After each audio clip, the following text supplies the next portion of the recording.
இந்த சேனலை இன்னும் நீங்கள் சப்ஸ்கிரைப் பண்ணலனா உடனே சப்ஸ்கிரைப் பண்ணுங்க. கூடவே பெல் பட்டனையும் கிளிக் பண்ணுங்க.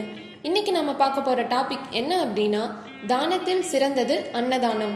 மனிதனிடம் கட்டாயம் இருக்க வேண்டிய தானம் நிதானம். பதறாத காரியம் சிதறாது என்பார்கள். அதேபோல் நிதானத்தோடு இருந்தால் மட்டுமே நிம்மதி கிடைக்கும். தானத்தில் நிதானம் முக்கியம்தான். ஆனால் அதைவிட முக்கியமானது பிறரின் பசியை போக்கும் அன்னதானம். மனிதன் போதும் என்று சொல்லக்கூடிய ஒரே தானம் அன்னதானம்தான்.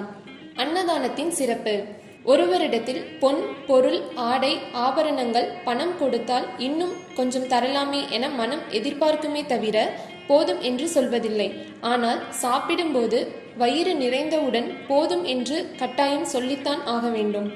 ஒருவருக்கு வயிறார உணவை அளித்தால் மனம் நிம்மதி பெறும். இதை பெரும்பாலானோர் அனுபவத்தில் உணர்ந்திருப்பார்கள். போதும் என்ற சொல்லே அன்னதானம் செய்பவர்களுக்கு போதும்